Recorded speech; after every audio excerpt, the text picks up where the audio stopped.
Batteries fully charged. Launch ready for AEW Spark in 3, 2, 1. All Elite Wrestling discussion is live. Cue host Noah Foster.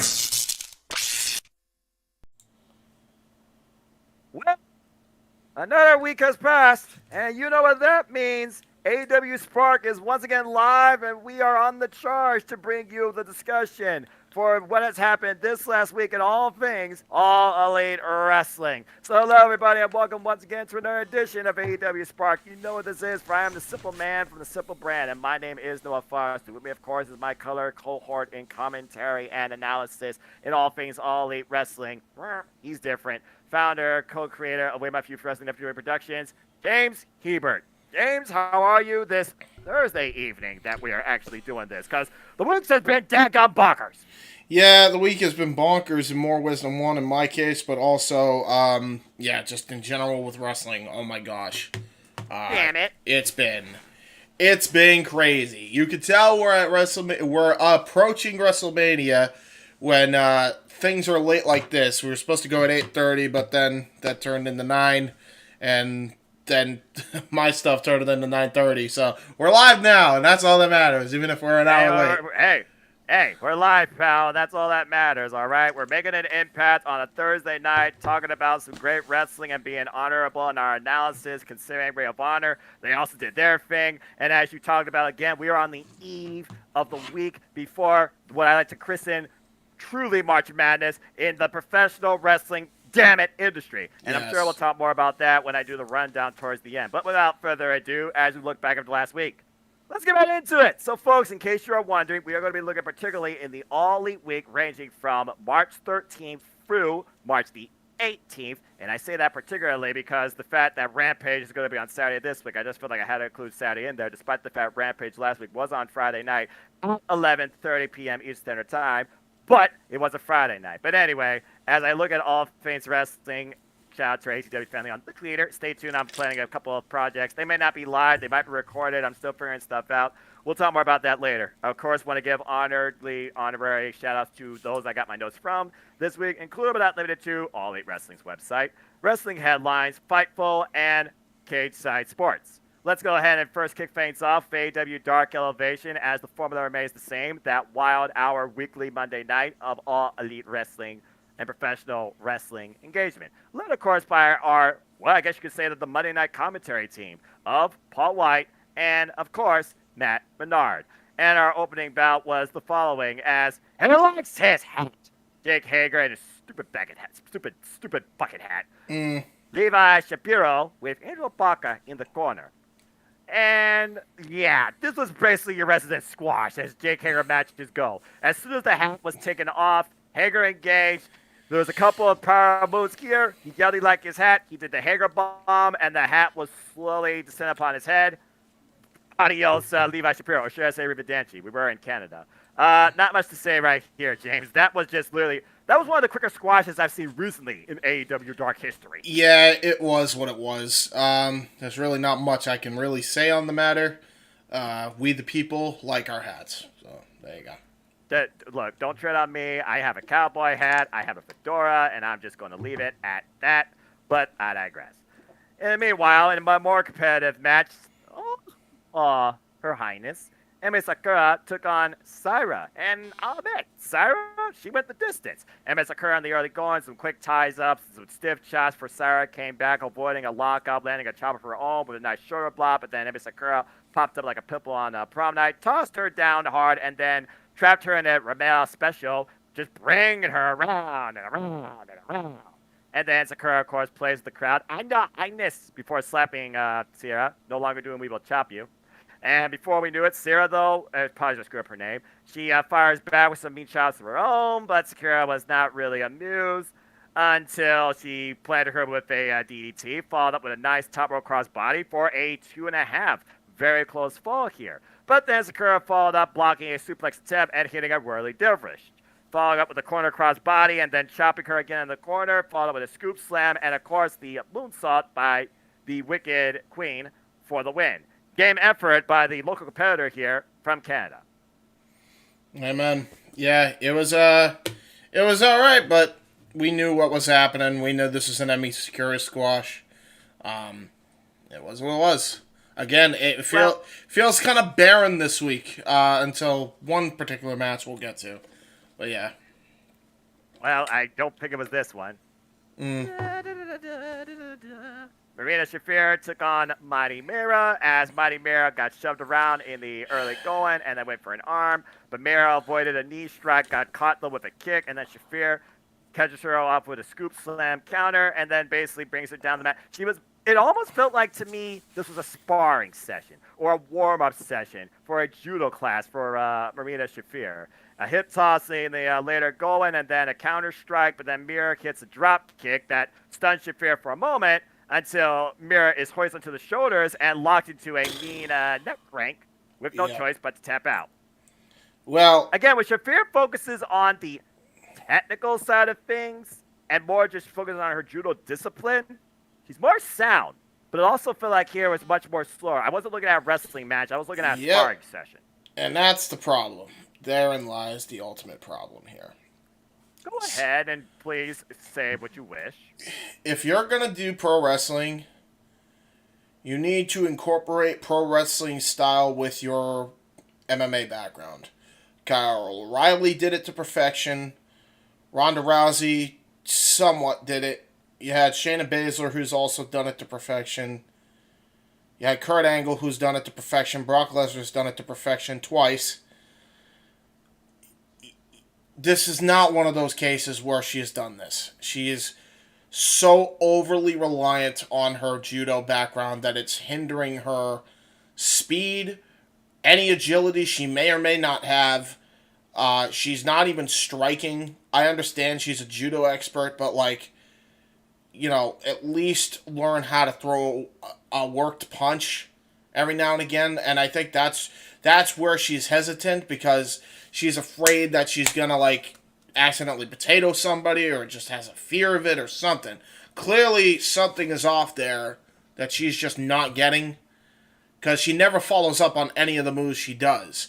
She's just keen on just doing judo takedowns, and I'm gonna be real, in a wrestling context, I've seen Ty Mello do better. So it is what it is. Fair enough. I'm just, I'm looking at what I see. I've complained about Marina Shafir before, but in this case, it's like, dude, it was so slow that it didn't even deserve to be on Dark Elevation. It really could have been left off this week, and I wouldn't have batted an eye. I watched this, I observed this, and I just kind of threw my hands up in the air, and I'm like, why don't you go and follow up on your judo takedown that you did so expertly? I will say, the one positive thing I could say about her submission finish rules. That's it. Yeah, no kidding. You could give that to anybody else, and it probably would get more over. I'm going to be real. So, there's my thoughts. If she's the only one that does it, at least there's one way she does stand out in a positive way, as you alluded to. So there's that. Find a positive out of 250 negatives. That's got to count for something. Exactly. All right. Well, you were talking about the one match that I worth talking about. Well, this guy was worth talking about, and he was flipped, but boy, was he a feature attraction. Taking on the Machine Brian Cage, where of course we're talking about Jack Cartwheel. This was the match. This was the match of the freaking show. As Brian Cage immediately went in and tried to lay in the strikes, Cartwheel, though, well, what does he do? He cartwheels and avoids all the strikes before landing a kick of his own and what looked like a gymnastics showcase at times from Jack Cartwheel that turned to wrestling, including a Hurricane Rana to Cage out of the ring, set up for a dive on the floor, but then Cage fires back, doing an F5 on the apron. Ouch. Excuse me. Goddamn, you all right? Tosses, yeah, the gas bubble. It happens. Fair enough. I'm good. Ugh, that went down the wrong pipe. Cage, though, tosses Cartwheel back into the barricade a couple of times, making him do his own type of form with gravity without his own free will. Ouch. Paying for it. And then brings him back in the ring and curls him. And then does a faraway slam. But then Jack Cartwheel, he flips out of a German suplex and lands a drop kick before hitting the ropes to land a kick And Cartwheel sweeps the legs. By the way, at one point, Cartwheel suspended himself. What? The dude's a freak. I love this. I like this guy. The dude's a freak. But Cartwheel then goes up to the top, tries a Molly go round, only to get caught in a setup powerbomb by Brian Cage for a 2 count. As Brian Cage was looking to end things here, Jack Cartwheel avoided the drill claw and hit a crucifix driver for a near fall. Then he goes up to the top, but Brian Cage dodges what basically you could call a black arrow at this point, chases the bastard Pac, and then makes Jack Cartwheel flip inside out at least twice with his own discus lariato, followed by powerbomb into what's being called the Gorilla Clutch, that cloverleaf submission for the win. Jack Cartwheel is a showman, but again, Brian Cage is a machine. But this was awesome. This was so good, man. Jack Cartwheel, honest to God, might be the standout of AEW Dark every time he's on. I am so impressed every time I see him. In a million years, this shouldn't have worked. But on this particular night, it worked. Every time he goes up against a bigger opponent, it works. And honest to God, I think this guy deserves to be signed somewhere. And I hope that companies are taking notice of what he brings to the table. Because his moveset's unique. What he's able to do is unique. I'm very impressed every time I see him. Like, if you haven't seen his matches, go search up his indie stuff. If he has any out there, I have. He's outstanding. Just from the Dark appearances I've seen of him, this guy's outstanding. Show him support, show him some love. I don't know if he has a Twitter, but if he does, show him love there too. Tell him AEW Spark sent you. We're a big fan of Jack Cartwheel here on AEW Spark. We're a big fan of Jack Cartwheel just in general and the Wrestling Fortune 44 Incorporated channel, because Owen's seen his work too and he's impressed. And so is Casey. Yeah, this guy is not a cruiserweight. This guy is a showman, and he is also technically sound and could be an innovative brawler. Hanging with the machine, Brian Cage, and outmaneuvering him at times out of nowhere, flipping his way even into being damaged. This was just another great showcase for Jack Cartwheel. This is a guy to watch out for, bar none. All right. Well, as we move on from there, it was tag team action as the Butcher and the Blade. And again, Butcher, more Butcher. I need more Butcher. Butcher and the Blade took on Midas Creed and Vinny Massaro. And in the early going, it was Vinny and the Blade, and literally Massaro, he was trying to play games with the Blade. Not very wise to bring a joke to a knife in a fight. Just saying.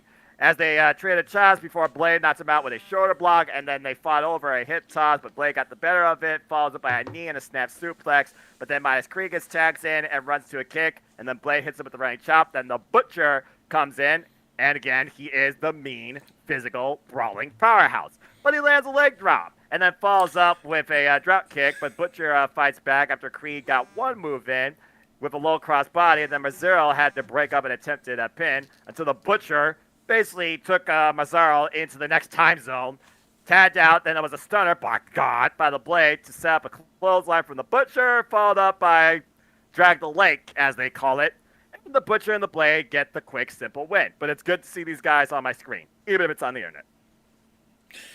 How are the underrated workers? Really, honestly, I'm looking at this and I'm like, are they going face? Because they're hyping up the crowd. Are they not heels anymore? Like that, Well, to be You're not wrong. I mean, again, also long-time AEW tenured, and there's some respect there, clearly. Well, that's the thing. I'm like looking at this, and I'm like, Butcher and the Blade, ironically, kind of natural. I don't know why, but it works. Maybe they should continue with this babyface idea with the Butcher and the Blade. I mean, hell, why not? I mean, are they not with Kip anymore? Like, is that just not a thing? Well, like I alluded to countless times before, the Butcher and the Blade are hired mercenaries. They bring intensity, they bring violence, they bring pain, and they get paid. So, call it what you will.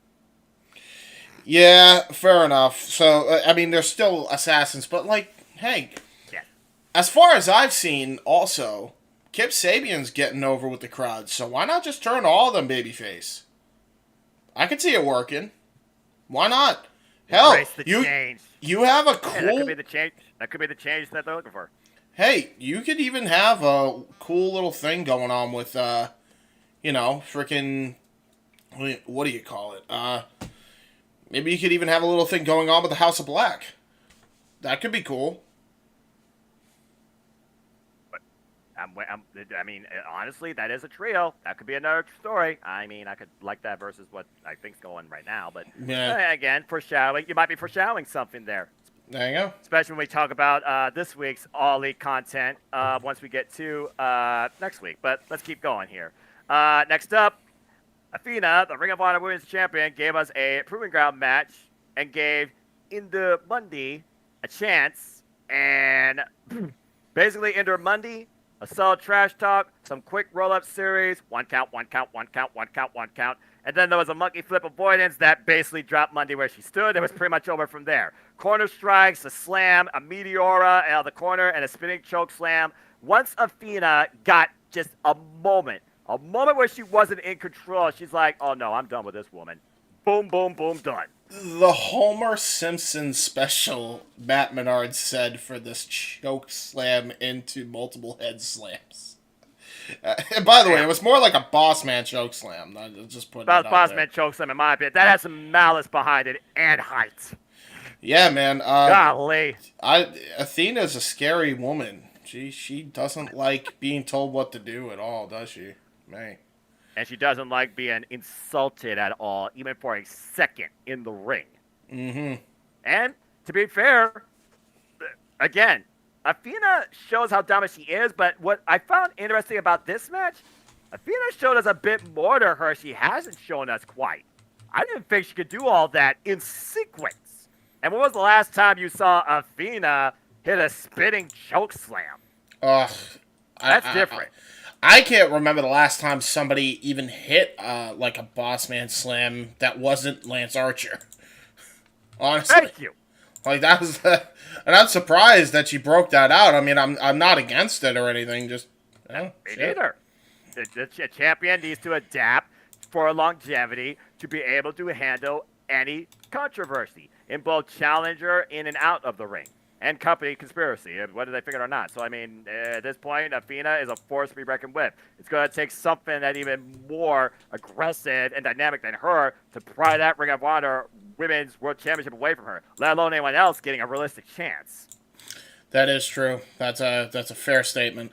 By the way, for anybody that's actually with us, and there is one concurrent viewer right now, if you see links, that's for later on in the plugs, because that seems to be a cool little method, so that's what we're doing there. Pay no attention. You can still comment. I'll be able to see your comments. Just a fair warning on that one, because I know people are kind of confused when that happens. That's why that happens. Fair. It's just for easier access to get to a link. I mean, yeah, it's all about that, location, the communication, that networking. Again, we're experimenting with this, whether it's live, trying to figure out appropriate day for it, which I thought was like Monday nights or Tuesday night, but again, Audible had to be called just like AEW does at times. We'll talk more about that later. But thank you to those that do watch this on Live or On Demand. Please like, subscribe, comment, tell a friend, hit the thumbs up, let us know your thoughts as we talk about all things All Elite Wrestling for the prior week. Keyword, prior week. I know that's even more confusing considering we literally are after this week's Dynamite. We try to avoid that at all costs, but again, things happen. Anyway, let's go ahead and finish out this show as we talk about this tag team match here as the best friends. Chuck Taylor and Trent Beretta took on Starboy Charlie and Olumide. As Trent Olumide, apologies if I screw up the name, started fades off, quick side headlock takeover, shoulder block, and then nice drop kick. But then Chuck Taylor comes in. Quick tags, by the way, for the best friends throughout this. We get some chops. Chuck Taylor no sells his opponent chops. Manhattan drop, followed by a drop kick, running shooting star, and then Taylor counters a run with a pop-up sit-out power bomb. Then Beretta comes back in as Umle eats a Busaiku knee from Trent, and then Charlie eats soul food in the half Nelson suplex, combination by best friends. The strong zero setup, but Omalola breaks out of it, allowing Charlie to hit a cold red.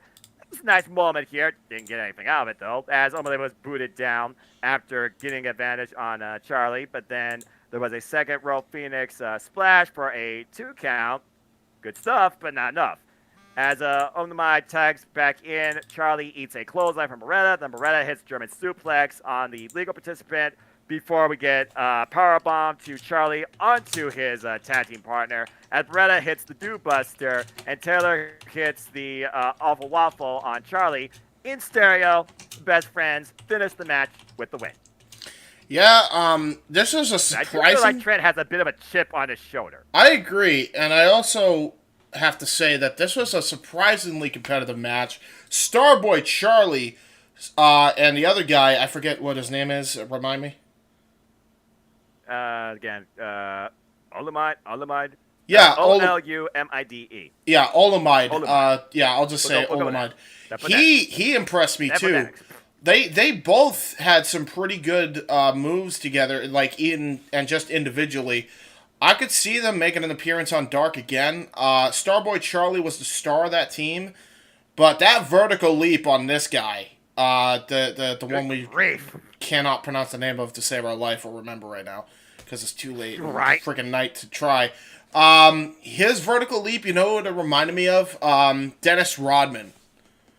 When he would do his vertical leap, that's what it reminded me of. That guy got some height on that. Very great height. Like, his vertical leap is insane. Yeah. You eat your heart out with LeBron James. Let's see how hard he goes above the friggin' rim. Yeah, LeBron James. Just name one player. I mean, again, at this point, though, you look at the best friends, and you do wonder, maybe is there like a proverbial chip on both these men's shows, considering how close they've come countless times to tag team championship opportunities. Trent has had chances to be a singles champion. I do feel like still there is some underlying tension within, maybe not the two against each other, but the two as a whole, considering they are probably the most constant workhorses of the AEW tag team division. Remember, they carried the pandemic. They did. I always consider that. I did notice too, like they were a little bit heelish, slightly heelish, kinda. Maybe it's nothing. Maybe they were just a little bit annoyed that they got the Duke on them. But I did kind of notice that. I did also notice that they didn't finish it with Strong Zero, and I don't know if it was just because Trent was waiting for the other guy to get into the ring and just looked like he was stumbling trying to get to the top rope for the double stomp, or if he legitimately couldn't get to the top rope and almost fell on his ass. But I don't know. Like they finish it differently, and they finished it very heelish in this squash, just a bit. Yeah, I feel like there could be a new dynamic with the best friends, but then again, the best friends have always been that kind of in the middle, unorthodox, chaotic, per se, group in general. When you think about it's the hodgepodge of oddballs, one of them still out injured. Again, Chris Statlander get well soon. The hodgepodge of oddballs. What a fucking sentence. Yeah, someone quote that and put down the shirt. All right. Now, moving on from there, we'll see. At the end of the day, regardless, to get the people what they want. They did. With a victory. They did. All right. Well, as we move on from there, it was tag team action to close out the show as the Lucha Brothers, Pentagon Jr. and Rey Fenix took on the Wingman, Ryan Nemeth and Peter Avalon. And this was not pretty, but this was fun. As Rey Fenix and Peter Avalon, they kick things off in the early going. Some quick aerobatics. And, hey, Avalon's not just, a guy that deems he has his own pretty face. He actually hung a little bit here with his own aerobatics, even though there wasn't a whole lot behind it. As Pentagon was tagged in, and immediately Avalon tagged out to Ryan Nemeth, a.k.a. Dolph Ziggler version AEW. But basically, Nemeth didn't want any of this, and he tags in Avalon. And these two are kind of just, but Avalon takes his time getting into the ring, which sets up for a cheap shot. We men take advantage in the early going as Phoenix is tossed to the barricade. But then Pentagon comes in, kicks Nemeth, and then super kicks Avalon, and there's a sling blade. Pentagon in Fuego takes control as Phoenix tags himself back in. Phoenix follows up with a springboard cross body, and then double super kick party by the Lucha Brothers, who get the assisted splash for a 2 count. Super kicks across the daggone board for everybody, and then a pendulum DDT by Ryan Nemeth. But Pentagon was able to break up the decision. Rey Fenix was not able to get out on his own power. As Avalon tosses Pentagon to the outside, Pentagon sweeps the legs into the ring post. Combination Widow's Peak Fear Factor from Pentagon to the Wingman. and the Lucha Brothers get the win. No surprise there who won, but hey, the Wingman, they brought a fight with a plan. It just was a plan that didn't work out. No, and boy, did the I'm starting to wonder if the weak link is not Ryan Nemeth and it's actually Peter Avalon. I'm just saying. I mean, are you just spitballing here, or you're just speculating? I'm just speculating and spitballing and spectaculating. Fair enough. And that concluded this fun little hour-long session. Well, not even an hour long. They're not even an hour long anymore. Who am I kidding? 47-minute session of AEW Dark Elevation. I gotta say, best friends, I feel like they're slowly showing a proverbial chip on their shoulder. Need more Jack Cartwheel in my life, because that was freaking phenomenal. Jack Cartwheel was the star as Jack Cartwheel and Brian Cage stole the show on this week's Dynamite. AEW Dark Elevation. Excuse me. And Jake Hager still likes his hat. He does like his hat. I mean, I like my hat too, so I can relate. Hey, look, if I could wear a hat without these and still have an audible voice heard without, blasting, I probably would. But I'll stick with this.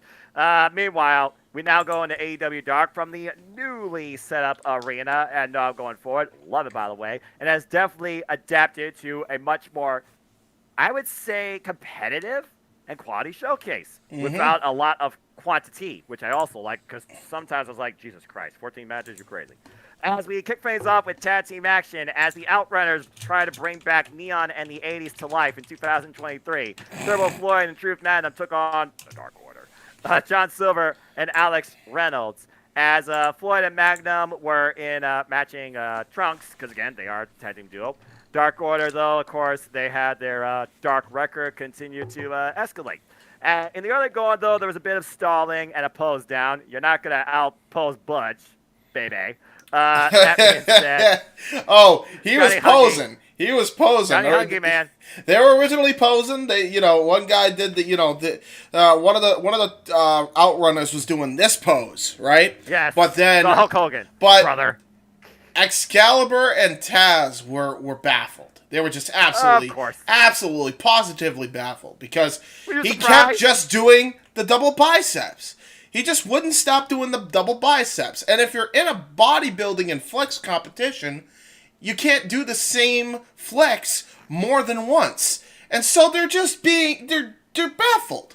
They keep saying, he's doing it again! Keep deducting points. And then Excalibur ended it with, if this keeps up with him flexing over and over again with the same pose, we're going to start having to throw out some fines here at some point, Taz. I mean, this is absolutely ridiculous. Again, Taz and Excalibur, they just throw it in. There you go. If you're not entertained by the wrestling, you're entertained by Taz and Excalibur's freeform banter. Yep. Amen. And by the way, this was the full episode of AEW Dark in the sound stage for Ring of Honor. And they also have it for AEW Dark going forward. Love it. Love it, love it, love it. Yes, the crowd, it's so much more life. The whole place. It's like a mini show. It reminds me of NXT back when it used to be. When it first started its black and gold inception. Hour long going, but I digress. Anyway, back to this match. Beyond the pose down, as the heels tried to take early advantage with a double team that backfired, and we had a double shoulder tackle. Silver and Reynolds, their tag team cohesion, unbelievable. A bunch of punching and kicking Magnum until Silver got low bridge to the outside behind Aubrey Edwards' back. And again, you can't get the best of Aubrey Edwards when it comes to raising her ire, but you can take advantage behind the rest back, as we see countless times, especially in multi-people affairs. In the early going, though, Silver was able to recover, though, but then he got caught with a cheap shot as he looked to come back in. Illegally, though, hit an uppercut, though. And then once we got legal tag in, there was a double team foot stomp DDT combo to get the pin. And basically, the team with the pink trunks, I guess, were not just in cohesion enough. It was a quick opener outside the pose down, because the pose down was a good portion after the bell rang. But again, perpetual synergy by the Dark Order with that seamless combination of finishers and the cutoff, by the way, to prevent that. Because the thing is, when they do that, the enziguri, the forearm smash, the stunner, the float over to the jackknife, somebody always brings it up. This time they stopped the broke up. They actually got the win with it, which is what I like, because I think that's worthy of being a great tag team finisher. It's almost like performing a combo move or a super combo in a video game. True. Anyway, Dark Order got the win. Yeah, man. Really good showing here for the Dark Order, specifically the numbers 3 and 4 here. Silver and Reynolds did tremendous here. I think eventually, they should definitely be in the running for either a trios title run or a tag team title run because these guys are so freaking good. So good. I still want Silver to be pushed for a singles run, but that's just me. I agree, but if nothing else, and you know what? We always say Silver is the standout, but we always sleep on Reynolds, man. He busted out some shit in this match, man. Like that Tiger Driver was old school. I love that. I love that he busted that out. That was cool. And he's got probably one of the cleanest freaking Devon spinning elbows in the business, honestly. Like he's very underrated. People sleep on Reynolds in the Dark Order. I mean, he had that feud fallout with Kip Sabian, best of series matches. It felt like you can go check out those 3 matches in the AEW Dark Elevation archives. And yeah, Reynolds is one of those that I do feel like is a standout of his own, but he probably isn't looked at for that because at the end of the day, who has the most personality and who has connected the most with the audience? Johnny Hungy. Yeah, he did. He if there, and he still does. If we're talking about who's the wrestler, Alex Reynolds. Who's the sports entertainer? Definitely Johnny Hungy. Yeah, but that's not a bad thing when Johnny Hungy puts the whole package together. That's a whole different thing. I would say, in a way, just a small way, he has that sort of it factor to be something on his own. But I like the fact he's still with the Dark Order cohesion. That You say that he in a small way. Is that a short joke? No. You sure? I'm just saying. Yes, I'm sure. I'm just saying. Let me just put it out there, James. Do you think, some point down the line, John Silver could be AEW World Champion? World Champion stretch. TNT or International? Yes. That's why I say small. Maybe even Ring of Honor. Some championship of Ring of Honor. Maybe. It depends on the Dark Order become a part of that, but again, like time will tell. All right, next up, this was a really good match. Diamante took on the inaugural AEW Women's World Champion, Riho. And again, in the early going, it was technical, tenacity, a lot of attitude, and some physical brawling. Diamante in the early going hits a short tackle, goes for the first cover immediately, but Riho, of course, with the beautiful Matrix escape type bridging. Riho follows up, knocks her backwards with a drop kick, whips her in the corner, hits the running knee, and a snap suplex for a 2 count. These two are keeping up with each other, which honestly was not that difficult considering both their stature. But Diamante, again, she still has more experience than Riho, despite the fact Riho started wrestling when she was 10 years daggone old. Anyway, Diamante... 9 years old. Excuse me, 9. Thank you. Diamante knocked her off the apron to the floor, threw her back and got a near fall, and then constantly just kept beating her up, then puts the boost to her in the corner until literally the ref was like, watch my count. I got till 5. Snapmare, 2 forearms to the face, 2 count again. Diamante, though, basically just playing around with Riho, it feels like. Just keep her down on the mat, and then Riho got pissed off. Diamante, though, stopped that momentum. They were going with a knee to the body that bent her over backwards. Followed up though, Riho though. Beautiful tilt-a-whirl and the drop toe hold that gave Diamante a chance to try and counter some of it, but didn't. She got hit with the Tiger Feint kick. And then again, Riho, the disadvantage to her is body weight.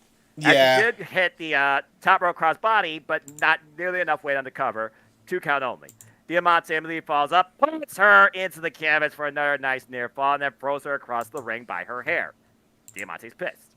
Diving strike to the spine from behind, back elbows. As this keeps going, both these women are pulling out all the stops. A flying knee by Riho recently rocked Diamante into the other time zone. But then Diamante follows up with a German suplex, and then Riho with the stomp, and both women are down at this point. You wonder who could take advantage. Good grief. And then a normalized suplex by Riho at one point for a 2 count. Finally pulled that off. Goes to the top rope, hits the double foot stomp, and Diamante kicks out in the nearest 3 count I can remember off that move.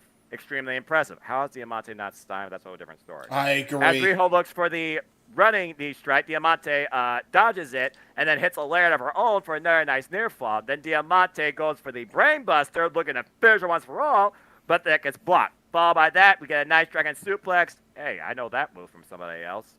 And followed up by there, the double knees to the face, and Riho finally gets the win against what was probably one of Diamante's most competitive matches in AEW Dark history to date. Yeah, man. I don't know why she is not signed anywhere in TK Promotions, Ring of Honor, or AEW. I don't know how you don't have this woman signed.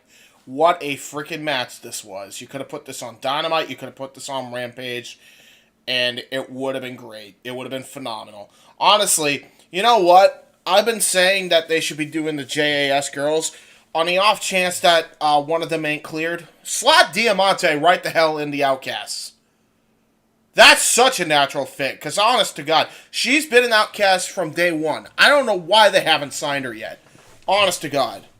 That's a fair point. And she has history at Riho, which now we know is part of the opposition, clearly. Yeah. So, I don't know, man. Like, I just want to see... It doesn't necessarily have to be with the Outcast. I think it would make sense looking at this now, but... I just want to see Diamante signed and do something. Give her the damn All Elite graphic. She's more than deserved it. Stop punishing her for Evalise's bullshit, please. I don't think it's that. I would hope not. But, I mean, again, there's a reason why she's constantly utilized, dude. She is a workhorse. But again, there's people like her, there's people like Sky Blue, just to name a couple, that aren't truly All Elite, but are mainstays in All Elite Wrestling in some capacity. And clearly that shows, all right? And clearly that's got to lead to something down the line over time, like it did for Will Nightingale. But also you got to consider work independently, cross other companies. There could be, circumstances, situations, criteria that needs to be met. Again, we're not ones that are negotiating contracts. We don't know how those negotiations go down. We just wait to see the graphic pop up either on internet or during TV. But yeah, bottom line, Diamante. And there's a reason why she's been in this game for over 10 years, folks. Respect Diamante. What a freaking match. Love this match. This was the best match of Dark. I honestly think they should have probably main evented with this. I'm going to go as far as to say that. I think it was the best match of the damn show. And if you think it was the second match, it wasn't even the dang gum middle. This freaking middle, you might as well just put it during a commercial break. Right. And no disrespect to Sonny Kiss, but at this point, if you're going to use Sonny Kiss like this, like, what are we doing? Yeah. Basically, Sonny Kiss with the Trustbusters in corner, J and K, put that in perspective. Basically, let's see here. Sonny Kiss took on Terry Kidd. That's who it was. Yeah, Terry Kidd was not Dynamite Kid. I'll tell you all that much right now. I mean, Sonny Kiss was playing mostly with this young person, but he did come off the ropes with a knee, some punches, hit a suplex, and then put down the straps like he was going to go, Olympic gold medalist here. Until Kiss basically faked an injury. Until Kiss slapped him back into reality. Oh, there goes gravity. Yeah, that too. Up to the right to the eyes and the corkscrew kick, and then literally turned right around to count the pin, and yeah, that was it. Bossy. Yeah, that was a squash. There's really not much more to say than that. This is your stereotypical squash. Good to see Sonny Kiss get a win. I guess.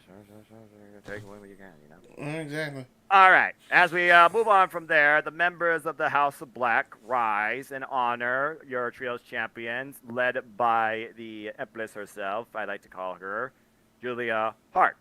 And I do actually listen to the commentary, and Towns was right for once in his life, folks. He was right, because the winner of this match was a blonde.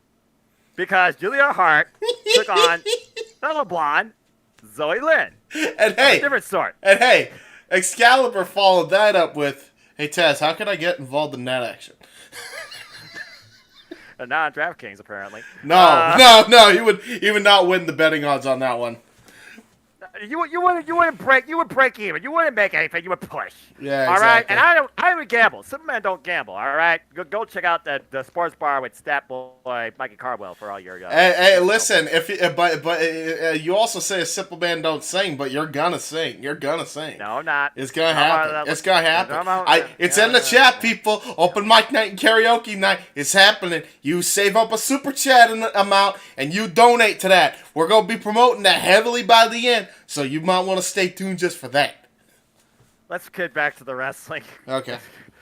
Okay, so enough about music and beauty tips. As Julia Hart starting to get it going, waiting for, Lynn to see if she strikes. Then dropped her, and then put the boot to her throat and raised her eyes. Again, the aggressive nature that Julia Hart is adapted to, especially being under the learning guidance of Brody King. Threw around some more strikes, and then tripped her and hit a drop kick. Soy Lynn had a small comeback, but then goes for a cartwheel and attempts the roll-up. Doesn't get anything. Hart then hits a thrust kick and a standing moonsault, and then pouring Lynn up before the pin multiple times, by the way. She was not ready to stop this violence. I kind of like this. Until she finally decided to say before us all, the house always wins, and apply the Heartless lock for the tap out. Julia Hart continues to grow in both confidence and also in both win record. This was a decent little match by these two, by the way. It didn't need to be more than what it was. That's why it worked. But they both had just enough to make it somewhat competitive. And in that little competitiveness, both women impressed me. They both did. Just straight up. I think you should maybe sign her for the Ring of Honor. The other one. Put her in that division. So, I don't think it'll be the last we see of Zoe Lynn, honestly, if I'm perfectly honest with you. She was great here. And Julia Hart very much has been improving. Very much has been improving. Yep. From the timing to her execution to her violent protocol. She's bringing it all together. Yeah. And she doesn't do too much of it either, which, again, as this character, she doesn't need to. Comfortable fit for the youngest female signee, might I add, on the AEW roster. That's right, man. I forgot. She's like a baby. 20 years old. It's unbelievable. She's not even able to drink yet. Or at least legally. At this point, she probably is, now that I think about it. She's probably at least now 21, because when Tony Giovanni said that, it was before she went fully dark. That's the one thing we have to give AEW. You could say a lot of... You can enjoy AEW or not, but the one thing you got to give them credit for, man, is their focus on young talent is second to none. Really. Or none. Honestly, like even if some of them come from the WWE, man, they always push the young guns forward, and if they give the titles to veterans from either WWE or somewhere else, they always put it right back on a young team. They build up that veteran so that way the young guys can dethrone them. Like second to none way to run a wrestling company in that regard. Yeah, definitely build out the quality of your roster and show the overall progression of your product. And we definitely have seen that since AEW's inception, particularly this year, since it became a new AEW on TBS with this whole new arena and, honestly, roster outlook. But we'll talk more about that later. And you do talk about, bright, young, rising talent being brought forward center fold to center stage. It was main event time with, you called it, two young people in their own right. Lee Johnson with Cole Carter and Action Andretti. This is pretty good. And these two, they definitely belong to the main event spot. This match reminded not only me, but others, why Big Shotty Lee was the standout of AEW Dark during the pandemic. You need to use him more. You need to use him, period. Like, you don't just have to use him. You need to put him in higher profile stuff. Like, that's true. International title match or something. Because this guy hell, put him in the Pure division. He would be such a natural fit. Such a natural. I also really enjoyed that they, again, two young guys, one from year 2, one from year 4 of AEW's existence, when you really break it down. Dude, yeah, that's true. They're not even in their mid-20s yet, these guys. No. It's fucking nuts. And in fact, this Double or Nothing marks the AEW branding itself 4 years old. Unbelievable. Yeah. Anyway, this match was pretty darn good. Aerial spectacle in some ways, to say the least, with a little bit of shenanigans by Carter in the corner. In the early going, Johnson was in control and then went for some push-ups. Yeah, a little bit of heel, bolstering mannerisms, blah, blah, blah. Suplex, 2 count, chin lock, rest hold, actually, in an AEW match. Who would have fucking? Then we got back elbow strike. His Action Dre was able to flip out of it and then follow up, and then we got a drop kick in return for a double down at one point. These two were exchanging. as they did get up at 7 of the 10 count of Aubrey Edwards. Both men continued to swing away until Action Andretti got control back with a backstabber netbreaker combination, not the lethal combination. Something different, folks. As Johnson raked the eyes to once again gain the advantage, Andretti countered up with a spinning DDT and covered for a very near 3 count. Fireman's carry looking for, I think, like definitely a driver at this point or something, but Johnson was able to escape, and then we got a pair of staying switch, moonsault into a net breaker off the ropes for Lee Johnson, and the crowd was getting into it. Let's go action. Then we got our typical boo, yay, punch exchange, both men jockeying for control until Cole Carter tried to come into play for unnecessary, I feel like, just attention or, add to the attention of the match. That was kind of weird camera work there. Near fall again, though, and another double down spot. They doubled down each other like 3 times in this match. Good grief almighty. And Aubrey Edwards didn't even want to start a count this time because at this point she's like, okay, I know you're both going to get up. And so they did. More punches, more kicks. At one point, a Blue Thunder Bomb. Nobody wins with the Blue Thunder Bomb. Damn it. That was a beautiful Blue Thunder Bomb, too. 2.5 on Lee Johnson. As Action Andretti looked to follow up again and scale the ropes, Andretti gets cut off after being knocked away for the first time, ran up for a superplex the second time, and then Johnson was able to roll out and recover. Brilliant. And then hit a suicide dive counterpoint, though. But Carter tries to come into play, eats a super kick finally. Action Andretti takes out the annoying second person. Backflip off the apron to wipe Lee Johnson out before throwing him back inside the ring, and then the split leg moonsault saves of Johnny Elite, Johnny Mundo, Johnny Hannigan, whatever the hell you want to say. Missed. Thrust kicks both ways, though, but Johnson leapt out of it, and Andretti caught him into a hanging net breaker for a 3 count in a very competitive main event match. Yeah, this is great, man. Second best match on the show. I think still Riho and Diamante should have main evented, but this was they were on their game here, man. They were on their game. Counterintuitive, to say the least. Counterintuitive. Yeah, very good stuff. And yeah, I hope to see more of Lee Johnson. Hope to see more of Action Andretti. We know we'll see more of Action, but specifically more of Lee. A lot more action. We need to see him in the Pure division or competing for the national title on AEW. Like you gotta start using this guy because this guy can go. Nice. All right. Well, as we get to the highlight, and Paul, he had fun at a IWR show tonight, getting an autograph and a picture from the Queen of Extreme, Francine. I'm glad he had fun. Good for you, man. Meanwhile, we go into AEW Dynamite from Winnipeg, Manitoba, Canada, And we kick things off with 6-man tag team action as the Dark Order. Blackpool Combat Club took on Heyman Adam Page and the Dark Order. Wait. And are we sure about that? I thought it started with the bar mitzvah. Wait. Oh, you're right. Whoops. Oh my lord. Lord. I'm so used to Dynamite starting with matches. You know what I mean? That's fair. That's fair. Yeah. But this segment we cannot skip over. This was so good. It set up clearly our main event storytelling to Double or Nothing. The show that started it all for this brand now being surrounded in the main event by 4 original pillars of this brand. And one is a freaking world champion, which decided to have his own Rebar Mitzvah, including the Jewish chair dance and a cake. Oh, boy. Included. And the pretty women. We done like the pretty women. Max, you got good taste. That's all I'm going to say, brother. Yeah, I mean, you know what? There you go. Jews are conservative, but Jews are also our good lookers.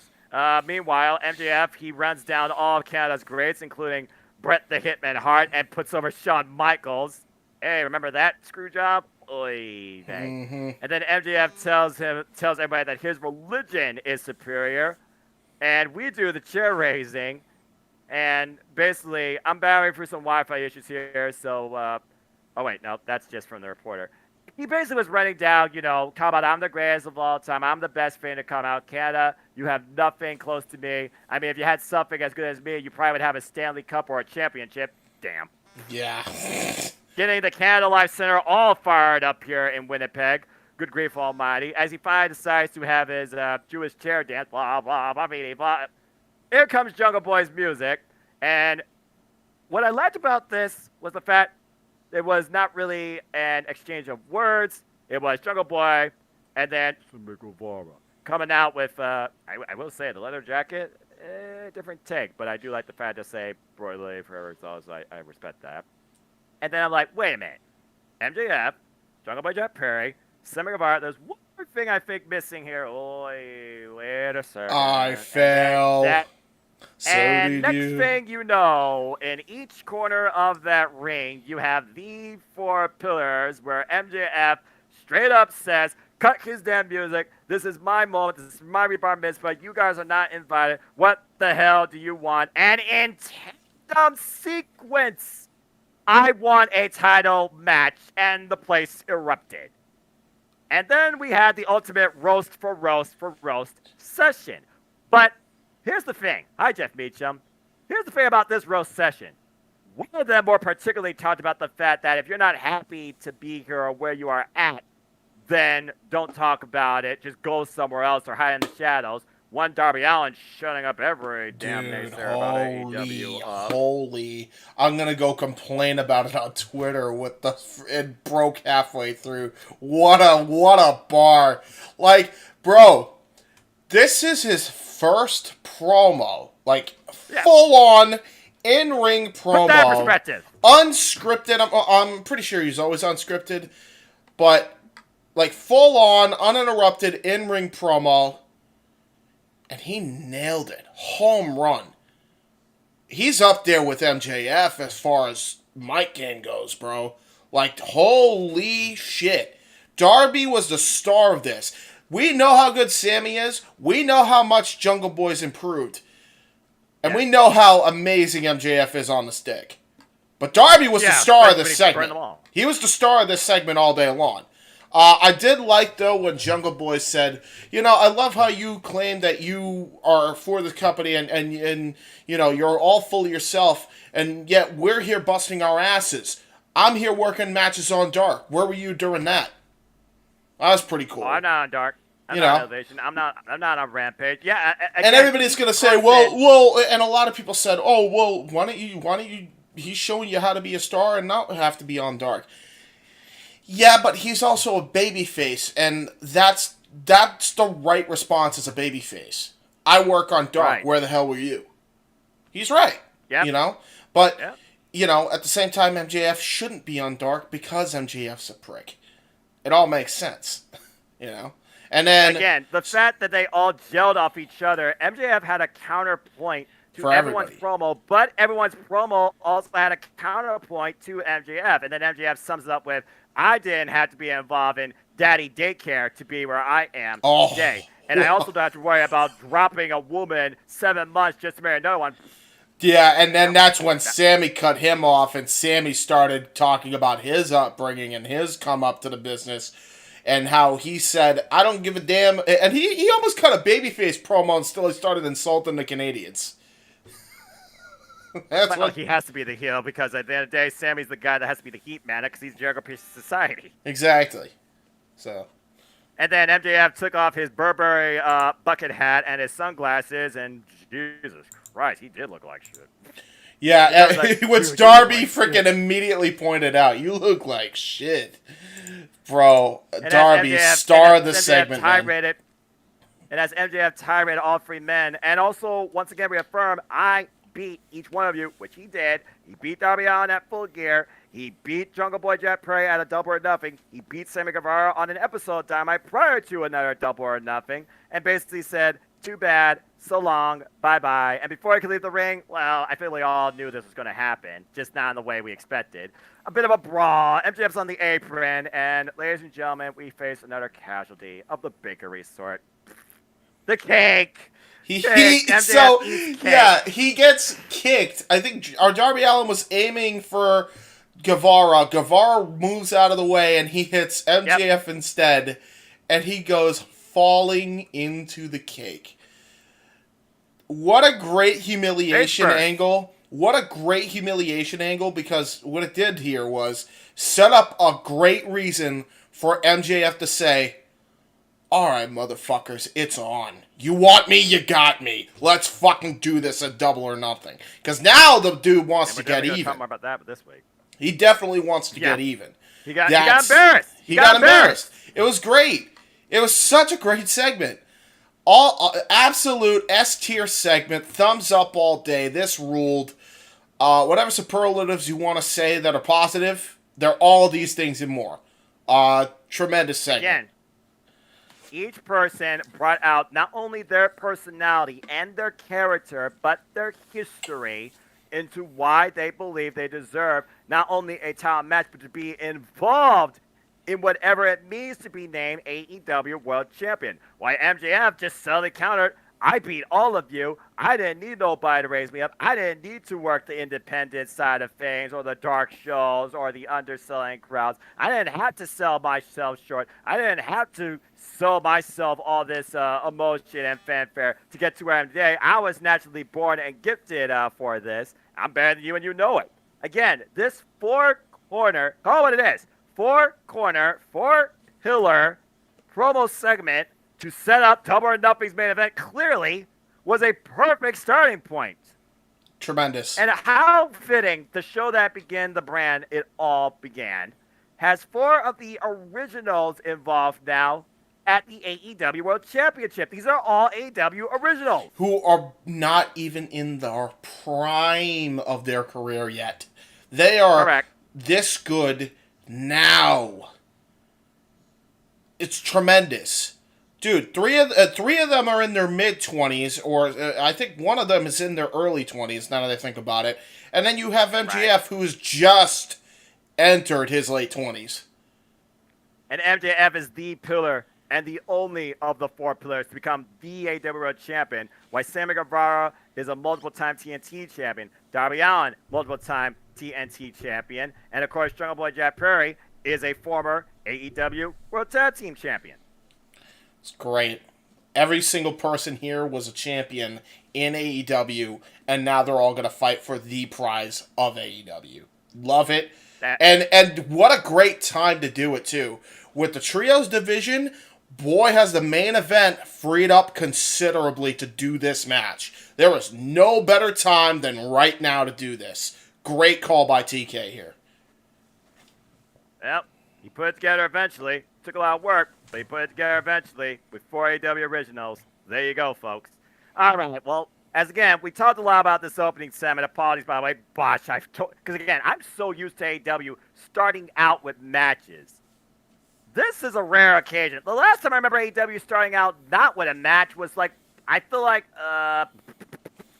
Dynamite Page Championship Celebration, maybe? Yeah, and right. I know I'm probably still way off, but that's how rare it is for AEW to start off without actual in-ring action of a match sort. And then we got into it. And then we got into it. And boy, did we get into it. I'm just going to call this out right now. You weren't going to tell MJF he had to cut anything short, and that's why everybody from here on out went 2 times speed.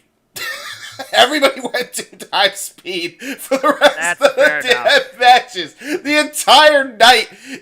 Honestly, like, you know that player option in the little gear icon on the YouTube play button, right?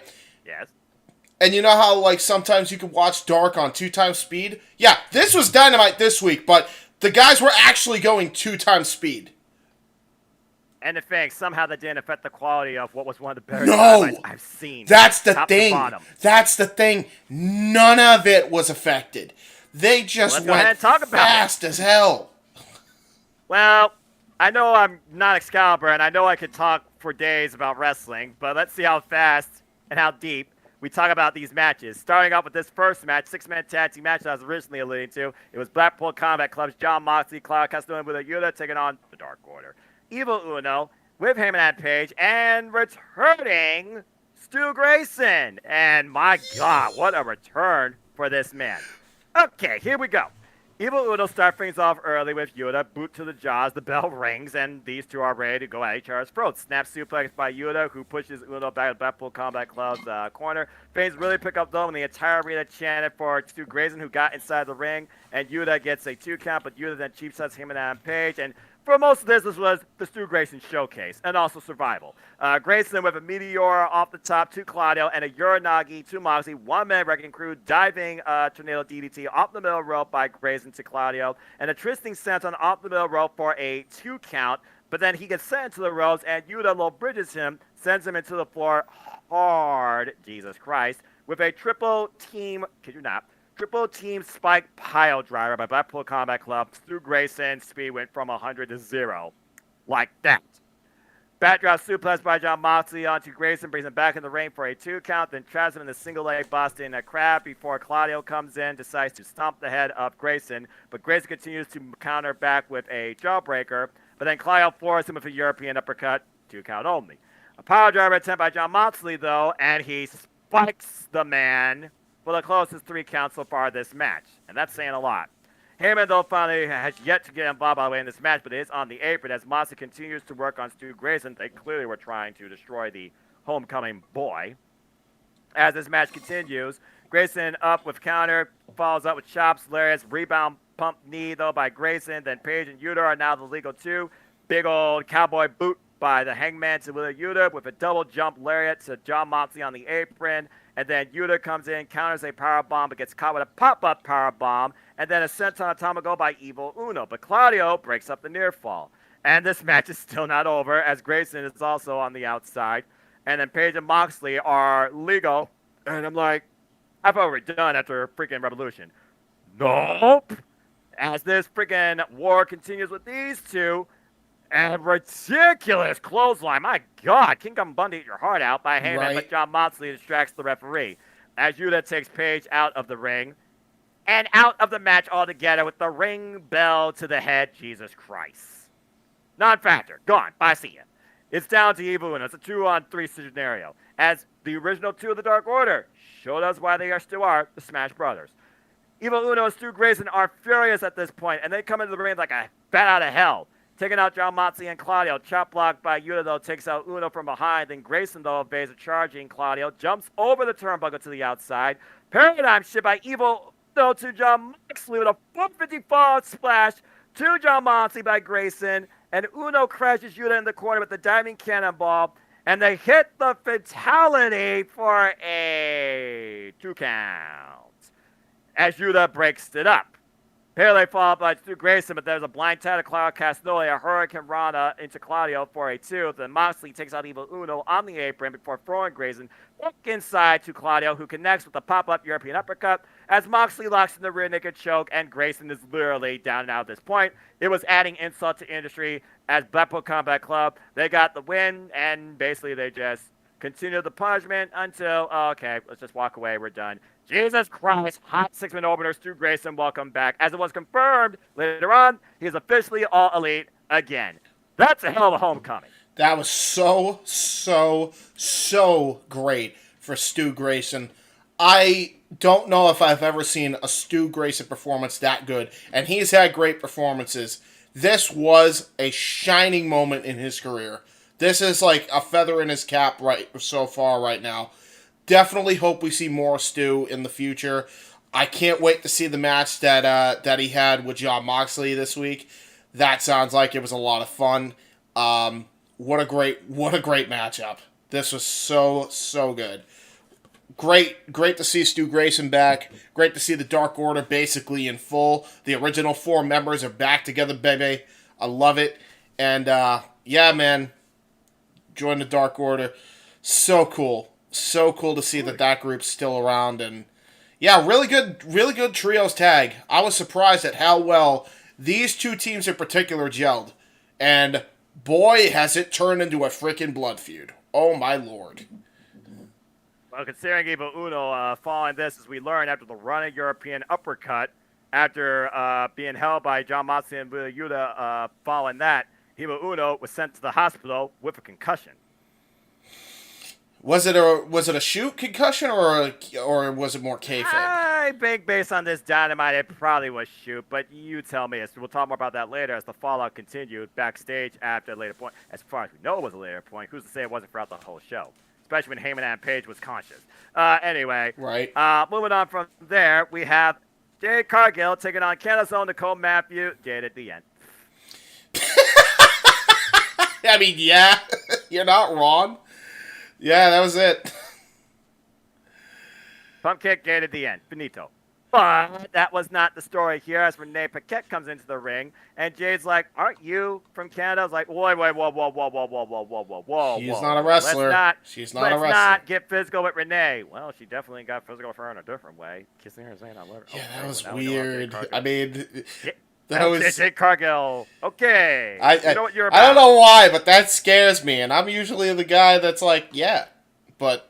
Nah, man. Like, I don't know what it is, man, but that was just weird. I don't know what that was. That was weird. Anyway, Jade asks, is this the best that Ken has to offer? Well, you were wrong. Because La Hueva Loca, Taya Valkyrie. God bless! Taya Valkyrie! Holy shit, I popped so is now huge. Elite. Let's go, baby. Let's go. By the way, shout out to her and Natalia Markova, who teamed up in the Lucha Cup over in AAA. And congratulations, by the way, to Deonna Purrazzo, Camille, and Jordan Grace, who won the AAA Lucha Libre Cup for Team America. Ooh. What a hell of a trio. Congrats to them. Yeah, I agree. Well. Anyway, Taya Valkyrie's official lead, and she made her intentions be known. She wants the TBS Championship, and she showed Jade Cargill what she's made of, dropping her baddie Layla Gray with her own form of Jaded, the road to Valhalla. Jade Cargill has been put on notice. La Hueva Loca wants the TBS Championship. Let's go. I can't wait for this match. I said, out of all the people that could give Jade the best showing of her career, it was going to be Taya Valkyrie. I can't believe we're getting this. It's going to be a double or nothing match, and I'm looking forward to it. Let's go. It could be sooner for all we know. Don't forget, man. Either way, I'm here for it. That's all I'm going to tell you. I'm here for it. I'm ready for it.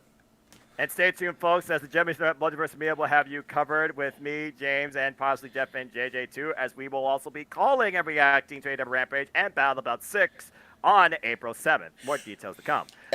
Before you continue, we actually have a comment from Zero, and I just want to read this. This is relating to Stu Grayson. He said, Stu was just goated for real. He has a future mid-card championship run in him. Or him and Uno with the tag team straps. I agree. Again, so far we've only talked about actually one match. Keyword, folks, we're only one match in this show.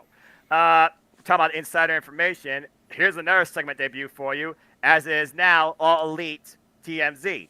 QTV. We now know what QTV is about, as QT Marshall is in his studio with Aaron Solo and Harley Cameron, talking about what they basically pulled off, or should I say exposed, in one Wardlow, now that Powerhouse Hobbs is the TNT champion, showing that it was us that did it. Aaron Solo broke into Wardlow's card, stealing all his stuff, including the original AEW TNT championship. And basically QT makes fun of that, as well as his haircut, and the fact that they also stole his passport, so he will be a non-factor. And again, Hobbs welcomes Wardlow to Will's world. Bitch. And that was your first episode of QTV. Stay tuned for further episodes in the series. This is the most over QT Marshall has ever been.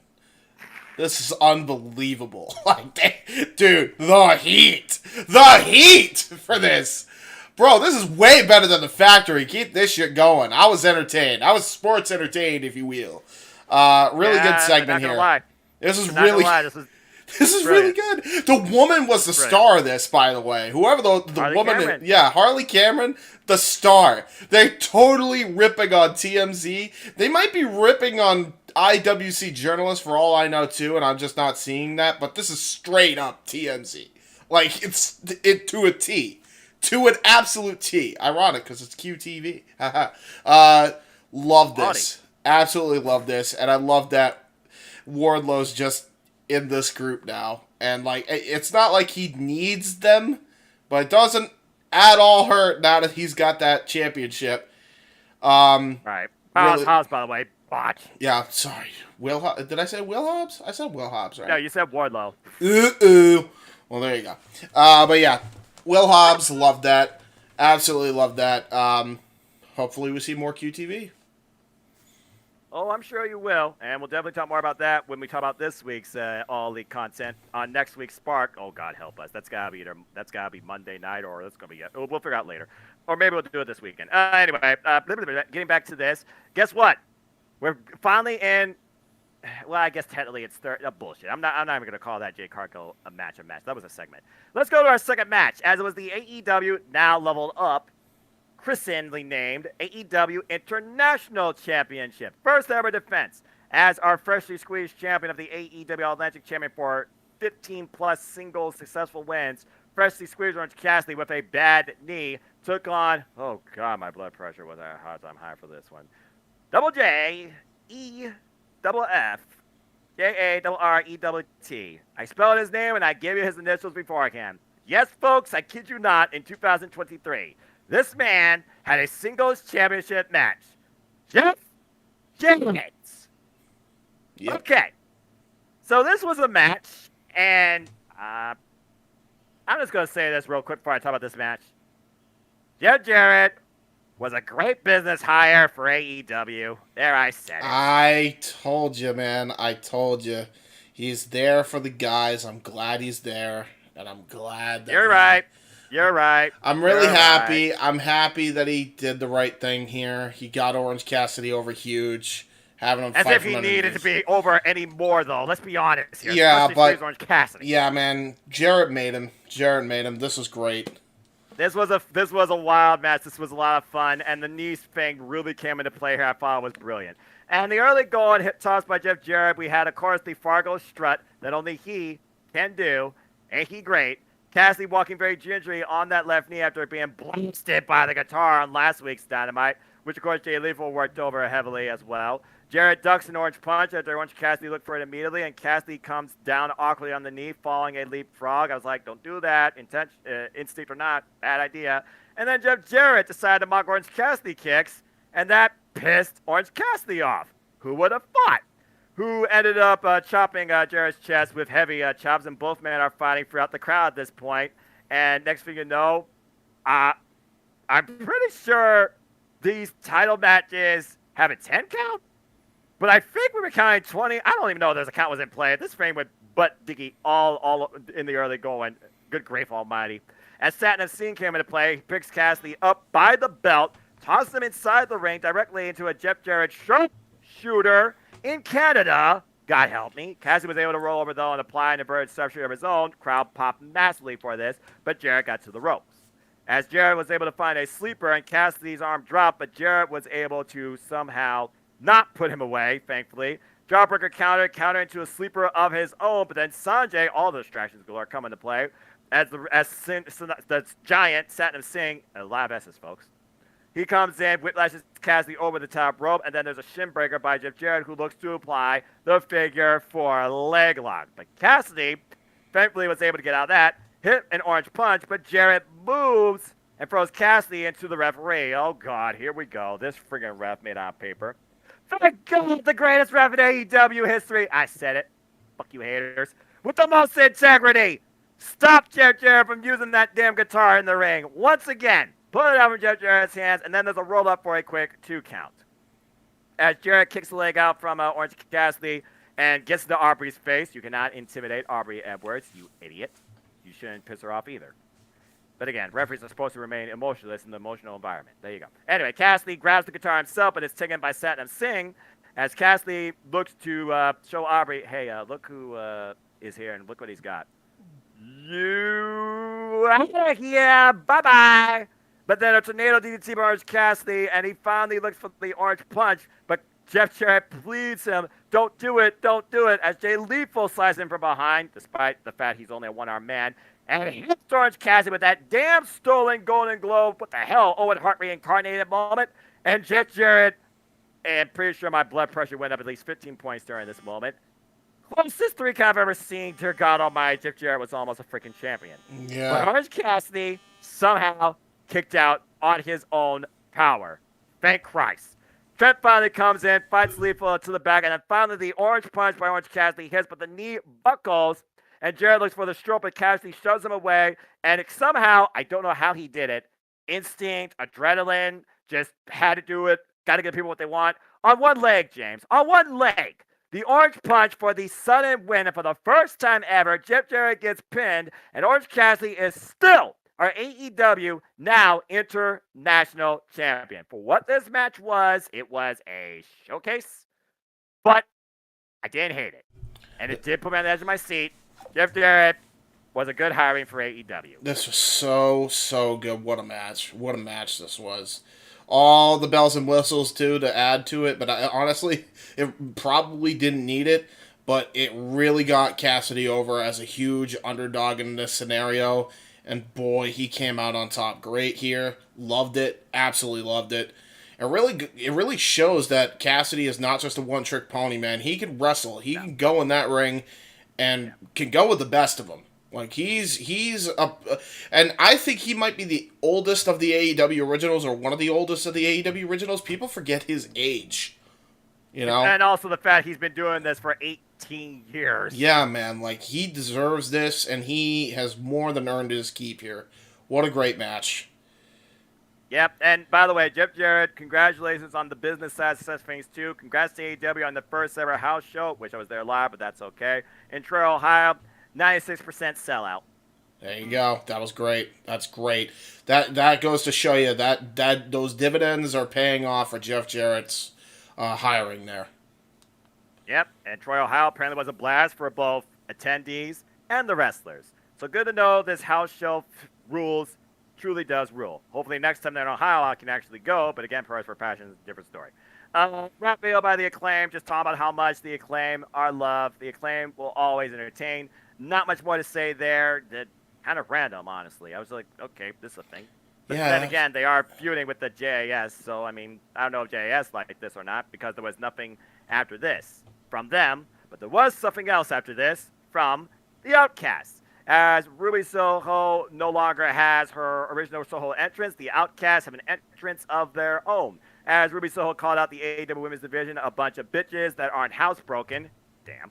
And then Saraya calls everybody entitled, should I say that on the internet? Entitled, word that rhymes with drat in a way. That starts with T. I'll spell it. TWATS. What does that spell, kids? You be the judge. Yeah, fair enough. And I don't think kids need to learn what that word means. Just meanwhile, Toni Storm then land-based them that the fact that she was only recognized at first as an interim champion, quote unquote. Yeah, clearly these three have some bad blood. And they have bad blood against the AEW homegrown women. Speaking of which, here comes the pillar and the killer in denim. Interesting. Breaker DMD and Jamie Hayter are here, and a brawl breaks up, but the Outcast gets the advantage because it is 3 against 2. Destination Unknown, Breaker DMD, and a Storm Zero the Hater. But then Sky Blue, Rico, and Willow make the save. So, again, is this a different sub-champ for the women's division? Are the killer and the pillar with these three? Or, right now, are we on a 3-on-3 feud? Considering the Outcast, they got nobody else with them, too. This was an interesting way to really bring this trio's presentation together, but also give us an idea of a starting opposition. I didn't hate it. I liked it. I loved it. It was great. And it's I think, and it really does show me, though, Saraya's great. She's a great heat magnet. Considering the fact she came back with a broken neck, you thought she would be a babyface, but she's a great heel. Toni Storm, really good. She's naturally healed. Toni Storm, really good, but man, Ruby has got to be the one to talk on the mic, because her promo joining the Outcast was phenomenal, and we need to see more with her on the stick. Yeah, she didn't say a whole lot here, but she said enough when she talked about the non-housebroken side. That was such a great line. Burn. There's a whole lot of heat throughout this whole show tonight. Good grief. And that being said, believe it or not, folks, the only thing that was left was, well, Lord help me with this, the main event. Triple Threat Trios Tag Team Turmoil with 2 of Canada's best homegrown children from Winnipeg, Manitoba. This match fucking ruled. This is professional wrestling, damn it.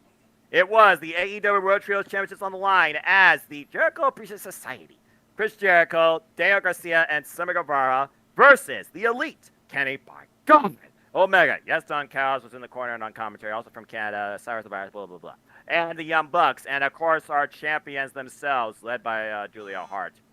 Accompanied by Julia Hart, the House of Black. Malachi Black, Buddy Matthews, Brody King. This was nothing but amazing. And the crowd was absolutely insane. In the early going, we thought we were going to see Alpha vs. Omega revisited since Wrestle Kingdom 12, since the very first AEW Double or Nothing, where they faced each other off in the main event, haven't faced each other since in a singles capacity. Keyword, singles capacity. And at first it was teased until Brody King and Sammy Guevara basically started things off here, and Sammy learned that you don't take Brody King lightly. Damn. And Garcia then learned it the hard way too. And Garcia looking for a way out. Nobody wanted to be in there with Brody King. Can you blame him?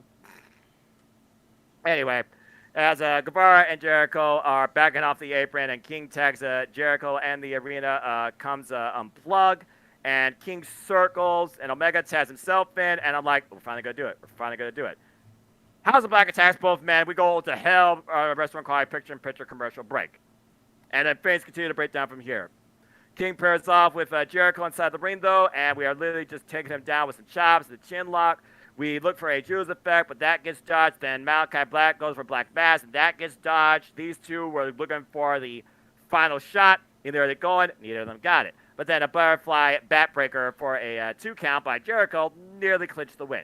Guevara finally gets the tag in, and then we get some running back elbows to Malachi Black, boots to Garcia, Guevara by Black, but Nick tags himself in. The Young Bucks are finally coming to play here. Arm drag, Tijeras' takeover, and now Nick's in the House of Black corner at their mercy. There's a face buster, though, to Malachi Black, and a moonsault off the apron to Buddy Matthews, but Matthews catches him, throws him back inside the ring. As Ashley continues moving forward, eventually there's an Inseguri with Nick with the catch, as Buddy Matthews is legal, but now in comes Kenny, by God, Omega. Crossbody by Matthews, and then a freaking just taking all of Jericho Society out, then a Snapdragon Malachi Black, Kenny Omega going into God mode, as it seems. A Snapdragon to Brody King, and then to Buddy Matthews, the Steamroller, You Can't Escape, and then the 1-2, but not quite enough. Snapdragon to Matthews, but Matthews is able to block it. Hurricane Rana takeover, but Jericho gets the tag in, and we finally get some of Alpha versus Omega. And I say some quite briefly. As the House of Black looks to charge them in, but here's the fun thing, folks. Jericho and Omega in Canada, in their hometown, working together to take out the opposition, particularly the House of Black. And then it broke down to a hockey fight. How fitting. V-trigger to Chris Jericho, rising knee strike by Garcia to Omega, a lariat by Brody King to Garcia. I think you can see where I'm going here, folks. Domino effect.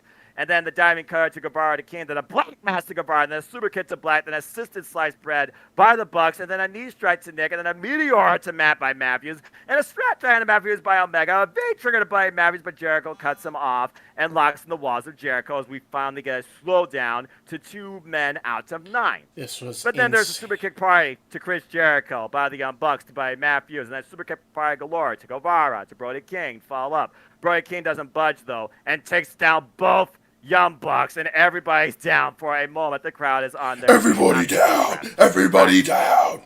I was waiting for that. Thank you. As Omega finally comes back to fight from his knees with Chris Jericho. Once again, Alpha vs. Omega. Omega ducks a double jump drop kick from Jericho, sending Jericho to the floor. And then the Rise of the Terminator 0 to 100 sends Jericho crashing into the barricade. But that moonsault fall by Nick takes out the entire House of Black. Extremely impressive. Julia Hart couldn't believe it. As the Young Bucks go up in both corners, Guevara and Garcia, try saying that 2 times fast, they shut them down in the early going, and then these two work together with a superplex and avalanche Spanish fly combination. Brody King now goes up, though, to the top, Jesus Christ, but Omega catches him from behind, tries to take him off, cannot do it on his own. Jericho comes in, tries to take him off his own, doesn't. Took the 2 of them together after a V-trigger by Omega, and they finally took the damn man off the top rope with a double team as superplex. Until Chris Jericho tried to take advantage with a code breaker, but Omega is able to kick out before the 3. And we are on our second restaurant quality picture-in-picture. This went through yes, folks, 2 breaks. They gave these guys 20-plus minutes. What you expect? As we continue going forward, this wasn't commercial, though. This was the parking lot. How's this for Inception? Dark Order and Blackpool Combat Club are fighting amongst the parking lot. What the hell's happening here? Chaos galore in AEW, and I fucking love it. As this match continues, though, we look at our main event match here. There's a throat thrust by Jericho and a lion himself up, but Omega falls. Yeah, he hit the cane uppercut. That's basically what it was. He hit a cane uppercut. Basically. Yeah, I know, but they're not going to call it that there. You know that. Yeah. And then the Young Bucks are coming into play here, and we get the Forever Northern Light suplex. How Matt does that, I'll never know. And he tries to basically pin Guevara down, but nope. We go for the Meltzer driver. Chris Jericho catches Nick in the air with a Cobra. That's the second time that the Young Bucks have attempted that move, and it's been intercepted by somebody. Happened at Revolution, and it happened here. Shooting star press by Sammy Guevara to Matt Jackson, but Brody King breaks up the decision and then takes Guevara out in the corner to the floor. Garcia, though, gets squashed in the other corner then, and there's a cannonball and a black boot to Guevara, combination by House of Black. And then one to Garcia as well. The House of Black is literally running roughshod here. As Sammy Guevara looks like a piece of roadkill, he is basically in the corner. Finally, tags Jericho. Jericho's in, but Dante's Inferno hits, and no, Omega breaks it up before the three. Chris Jericho was down after this. This match should have been over. Of course it was not going to be. Numbers game, and another ally came into play. Chris Jericho grabs for the baseball bat and jabs Brody King in the face, setting him up for a shooting star press by Sammy Guevara, who takes out the Young Bucks on the floor, but Brody King somehow kicks out. I thought the JS was about to steal it. As Judas Effect by Chris Jericho was about to hit, Malachi Black catches him and hits him with a black mask. We fade to black as a black mask to Daniel Garcia comes in. By the way, Garcia was the legal person. I don't know how the rest came up with all this madness, but thankfully they knew who the two legal people were. As Daniel Garcia gets hit with Dante's Inferno, and the House of Black wins and retains in one of the craziest trios matches I've ever seen in my fucking life. Then Jake Harris comes down, and we got a brawl between the House of Black and the Jericho Priest Society, as of course they are sore losers, and the Elite are down and out. But not before the Blackpool Combat Club and Dark Order make their way down to ringside, still brawling like freaking madmen. So there's chaos galore now in the inside ring area. Before we find in the ring the Blackpool Combat Club looking to continue some punishment of their own against the Hangman, who's now left on his own, a 3-on-1 situation. Wait a second. The Young Bucks and Kenny Omega standing unaware at first behind the Hangman, and the Blackpool Combat Club steps away for now. As we go off the air, I watched the extra minute. We see the Young Bucks and Hangman have the exchange face to face. Kenny Omega sees all this, gets out of the ring. To be continued. This is professional fucking wrestling. This was the best top to bottom Dynamite of the year thus far. This ruled.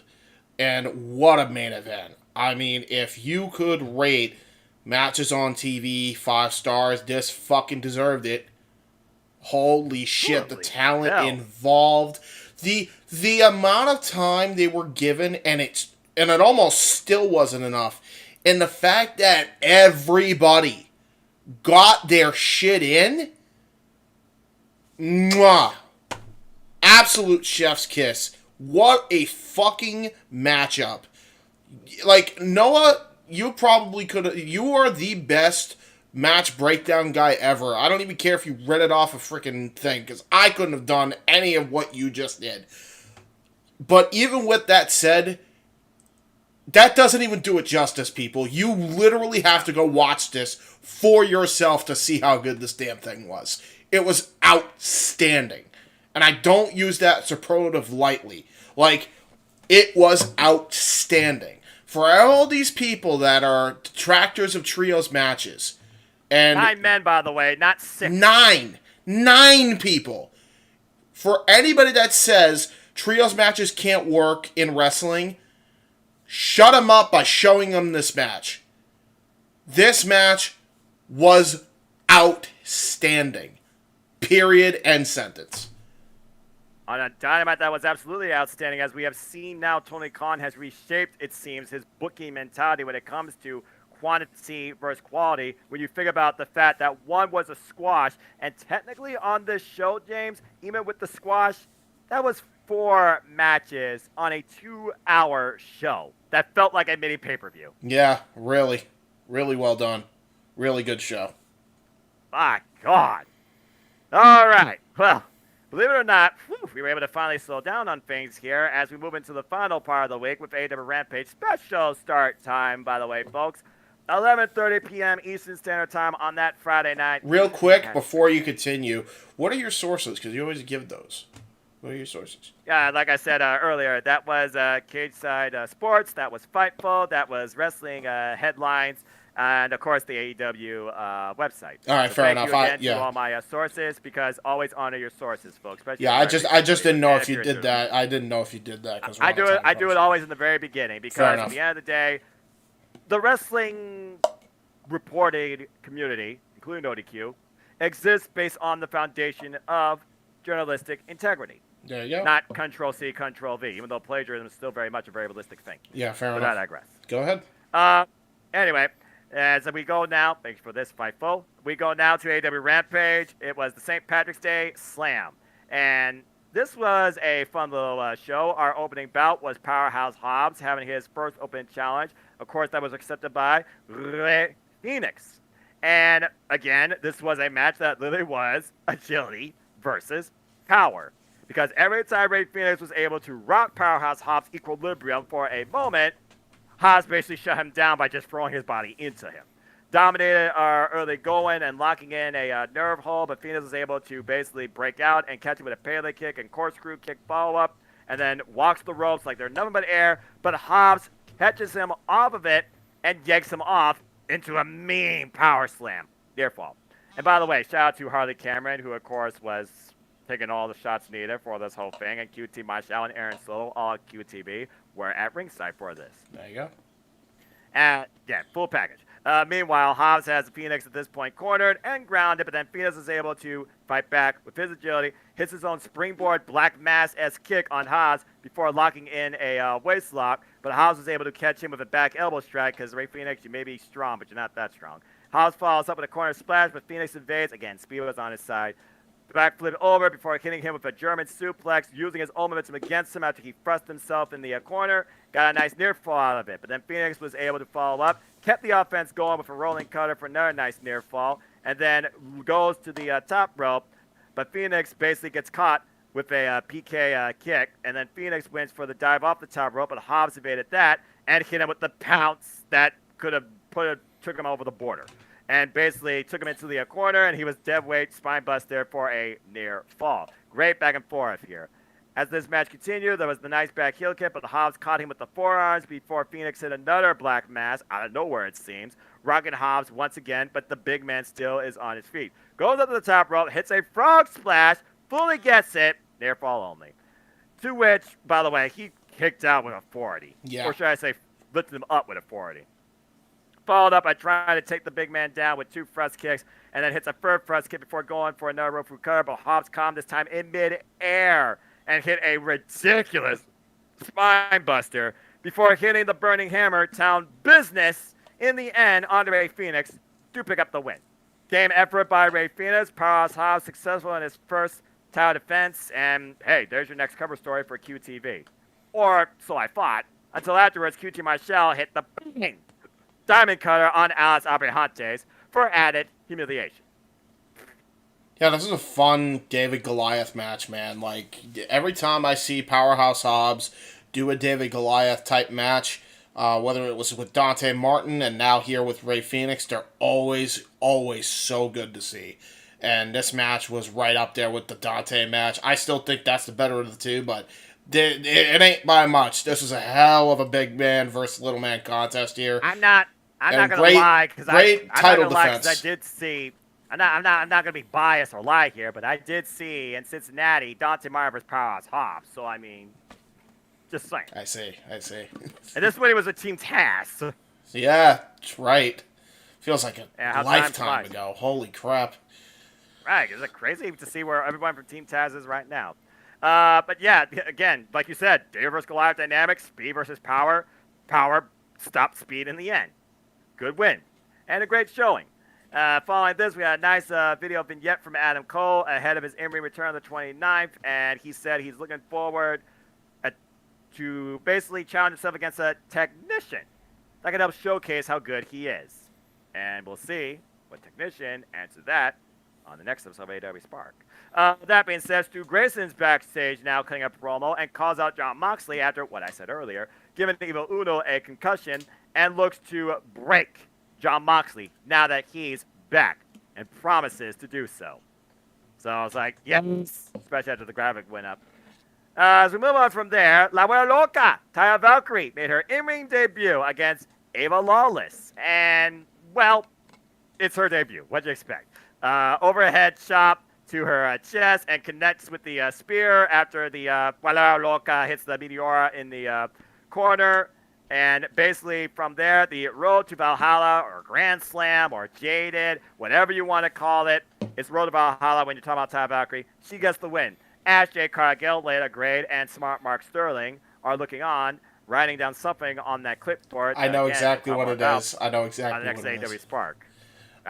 Look, I didn't have to watch Dynamite this week to know what that damn lawyer was writing. Yeah, he was writing a cease and desist, I bet you. And I haven't even seen Dynamite this week yet. I will say, this was great because Taya Valkyrie is great, and God bless Taya Valkyrie. Enough said. All right. Moving on from there, you want to leave last rights for this guy. There was a vignette for Stokely Hathaway, who was training for his no DQ match against the MTW champion Hook with the firms Matt Hardy, Isaiah Cassidy, and Ollie Page. Whether he was running up steps, whether he was taking bumps, or whether he was being hyped. Stokely Hathaway was preparing for possibly the last fight of his life. Not much more to say there. He runs up the stairs because Isaiah Cassidy has a cookie, and then Stokely says, "This cookie's damn good."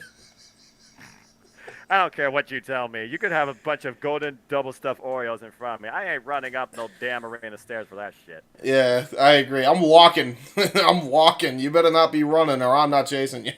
I'll get my own damn cookie. I can walk halfway across this city, but I can't run worth a damn, all right? I The agree. reason why I'm in the tank top, I'm trying to get in better shape, but again, easier said than done. Takes discipline, and takes time.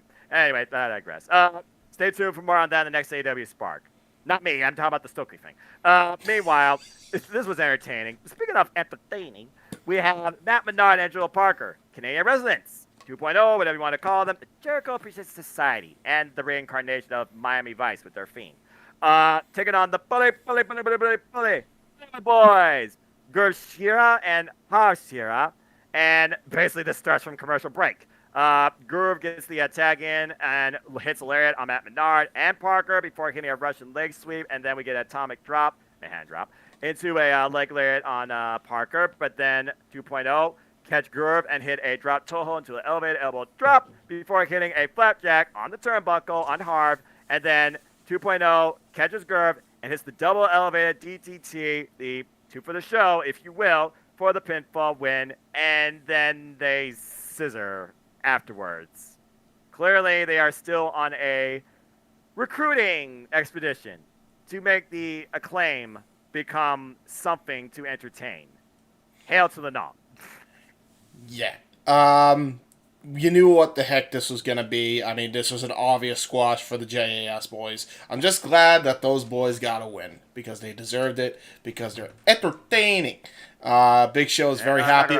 Big Show is very happy about this. And now I'm starting to wonder, is he the next member of the Jericho Appreciation Society? Please, no. Please, Is no, he? Because no. now I'm wondering, is it even a coincidence that he's doing commentary on Dark with Matt Menard, and I was complimenting him, and he complimented the main event? I don't know. I mean, again, JR was on assignment in Jacksonville, Florida, so I wouldn't put more into it than just a one-time audible, but I digress, and we'll see. Speaking of things that we still don't know truly what they mean, Konosuke Takeshita made his way into Canada with Japanese pageantry brought by one Don Callis, welcoming him to Winnipeg. The Invisible Hand is at work here and has a plan for his own selfish means.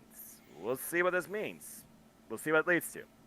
As we move on from there, there is a nice video package illustrated and narrated by Excalibur regarding what was made official, a dream match that you will see this week, James, and I can't wait to see your reaction to that, as El Hijo del Kingo will finally take on Kenny Omega one-on-one on AEW Dynamite. My body's ready. Before then, you better be. But before then, there was a video recap detailing the start of the feud between the House of Black and the Jericho Society regarding what happened at the end of AEW Dynamite, as Mark Henry called for that it was time for the main event. Before we saw the Ass Boys arrive to a hotel and basically talk about Top Flight. You look like valet boys. Meanwhile, Top Flight's talking about, oh, so you are talking about the second best tag. We didn't know you were such Young Bucks fans.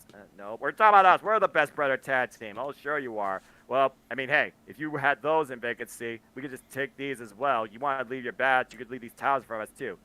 Okay, well, why don't we just put these towels up against you? Guns vs. Top Flight was made official for the following Dynamite for the AEW Tag Team Championships. Not much more to say there. By the way, the Ass Boys, they left their bags to Top Flight. They're probably still stuck in Canada somewhere. As we go into our main event, as Brody King, with Julia Hart in the corner, took on Daniel Garcia with Chris Jericho in the corner. This is interesting considering the last time I saw these two in some one-on-one capacity, they were on the same side as Violence Unlimited and NJPW Strong. Well, that went to the wayside because that was Daniel Garcia, the wrestler. This is Daniel Garcia, the sports entertainer. And this was definitely one of those sports entertaining type matches. Garcia laid out some punches on King. King was unaffected, though. Shot at Garcia before catching him with a black hole slam. I love this. For a near fall, and then got a pile driver on him for another near fall. Garcia took a lot of punishment in this. I'll give the man credit. Before Garcia was able to get in the corner and hit some chops, before connecting with a second chop, King basically barred the crowd, which were trying to hit the cannonball in the bottom turnbuckle, which he did for a nice near fall. Then King goes for something else again, but Garcia was able to counter and evade and basically take the big man out where you're supposed to, at the base, attacking his ankle before locking in a sleeper hold. As King started to fade, he got back into it, and basically his power took over. Slammed Garcia in the corner twice for slamming him into the mat. By the way, Garcia, what you were trying to do with Julia Hart a little earlier, what the fuck? Okay, I'm just going to leave that alone. Meanwhile, as we move on from there, King got Garcia, went for the Gonzo bumper. Garcia was able to roll over and lock a schoolboy into a Boston Crab after the kick out, but King was able to get to the ropes. As Garcia looked to distract the referee, it allowed Chris Jericho to come into play and hit Brody King with what else? Play the baseball damn bat.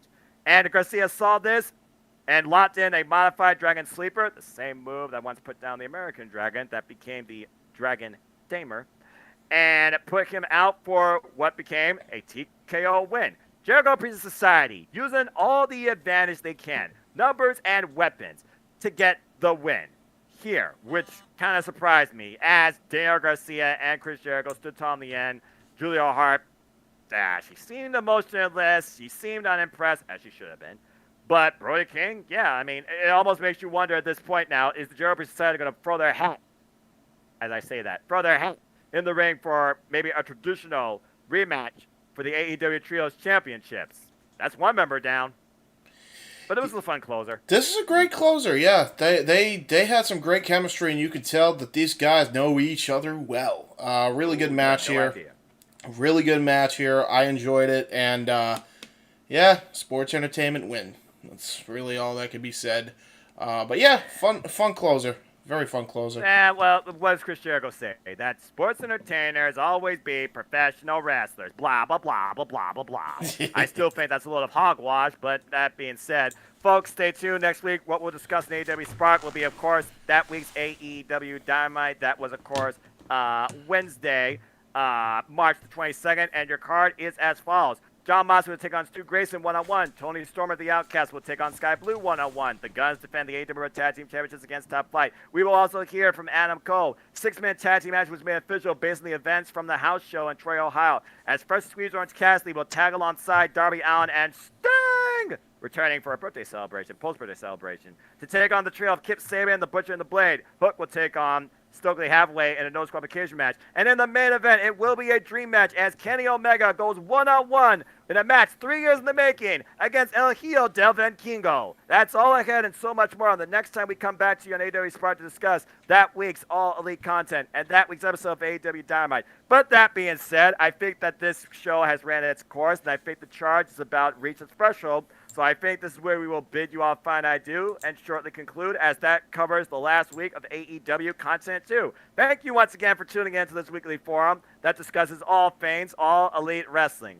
James, always a pleasure. It was a hell of a week. You got a hell of a Dynamite ahead for you, and we got to figure out stuff as far as next week goes too. But before we conclude and leave and pull the plug on this too, anything you want to plug and promote that's not in the chat, and where can people find you? Pretty much everything in the chat is what you want to plug, but the last thing I will plug is the big thing. So check out everything that I plugged in the chat. But open mic night and karaoke night this week. It's going to happen. It's going to happen on Saturday. Because Simple Man is going to sing if you super chat $5 or $20 for a solo act. And you can make him sing, and he'll have to sing. He has to do it. He's singing. You're singing. You're singing. And not saying a damn thing. It's the end of the month. People got to prepare to go to WrestleMania. People got to go to LA. People got to prepare for the Bills. People got to prepare for spring break. People got to prepare for Easter. People got to do other things, all right? People got no money right now for that type of stuff. People got no money to shill or spoil. People got to get tickets for Forbidden Door. People got to get tickets for AEW shows. All right? Y'all got more important things to do. Don't worry about that nonsense, all right? Ain't no singing happening. Superman don't sing. Superman does freaking commentary and talk wrestling. It's simple as that. By the way, $50 also will make him do a Too Cool dance. I almost forgot to mention that. Ain't nobody doing that. Shoot, nobody balling like that. Nobody got that ching. They got it. That's all I got to say about that. They might. But I will say, Impact Wrestling Sacrifice also, commentary with the Jeff Beecham Network, featuring myself and Noah Foster on the same channel. So go check that out. That's all I really got to plug. Fair enough, man. Always a pleasure. And, folks, thank you again for tuning in. Please like, subscribe, comment, tell a friend, hit the thumbs up. Let us know your thoughts on the All Elite ecosystem in any way, shape, or form. We'll be happy to engage with you, react with you, and talk with you, too. But if you want to know more about me, know this. For I am just a simple man and a lifelong fan of professional wrestling, damn it! But I digress. Buy the shirt. Find me on the... Yeah, JJ did. God bless him. I don't market myself, but all right, that's a thing. Anyway, again, it's not about me, it's about wrestling. But find me if you want to engage me on the Twitter, Instagram, and YouTube at Foster1916 for all things wrestling. And shout out, of course, the entire HW family on the Twitter as we prepare for the week of absolute wrestling madness, as James politely alluded to.